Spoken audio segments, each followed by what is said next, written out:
नमस्कार, स्वाभिमानी TV news चॅनलच्या बातमीपत्रात आपलं भीमकन्या महिला मंडळातर्फे डॉक्टर बाबासाहेब आंबेडकर यांच्या जयंतीनिमित्ताने भीमनगर येथे लहान मुलींसाठी सांस्कृतिक कार्यक्रमाचे आयोजन। डॉक्टर बाबासाहेब आंबेडकर यांच्या जयंतीनिमित्ताने भीमनगर येथे भीमकन्या महिला मंडळातर्फे लहान मुलींसाठी सांस्कृतिक कार्यक्रमाचे आयोजन करण्यात आले होते। दरम्यान या कार्यक्रमात परिसरातील अनेक चिमुकल्या मुलींनी उत्साहाने सहभाग घेत विविध कला सादर केल्या। कार्यक्रमात नृत्य, गीत, देशभक्तीपर सादरीकरण तसेच डॉक्टर बाबासाहेब आंबेडकरांच्या विचारावर आधारित नाटिका सादर करण्यात आल्या। उपस्थित प्रेक्षकांनी मुलींच्या सादरीकरणाला भरभरून दाद दिली।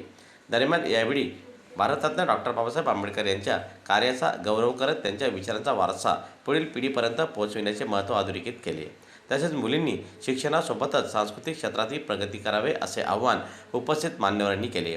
दरम्यान कार्यक्रमासाठी भीमकन्या महिला मंडळाचे सर्व सदस्य, पदाधिकारी व महिला मोठ्या संख्येने या कार्यक्रमासाठी उपस्थित होते। ही सांगून जे काय मला ते इकडून सांगते ना, मला काही भाषण देत नाही, काहीच नाही।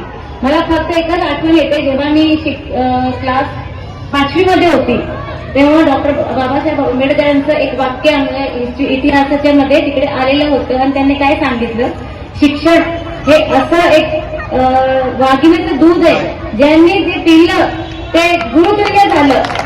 म्हणून आपले पूर्ण जितकी पण महिला आहे, जितकी पण लहान पोरी आहे, त्यांना सर्वांना शिक्षण द्यायचं।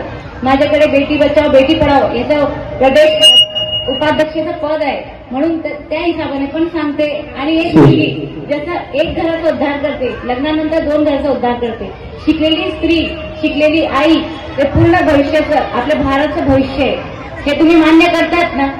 ज्याला काही पण अडचण आली ते भैया साहेबला भेटायचं आणि जे संविधान आपल्या बाबासाहेबांनी दिले त्यामुळेच आपण एवढं इतकेपर्यंत पोहोचलोय। त्यांचं संविधान इतकं चांगलं होतं की सर्वांना शिक्षण हे महत्वाचं आहे। माझ्या फक्त शिक्षणावरच जोर राहणार आहे आणि नेहमी राहणारच आहे।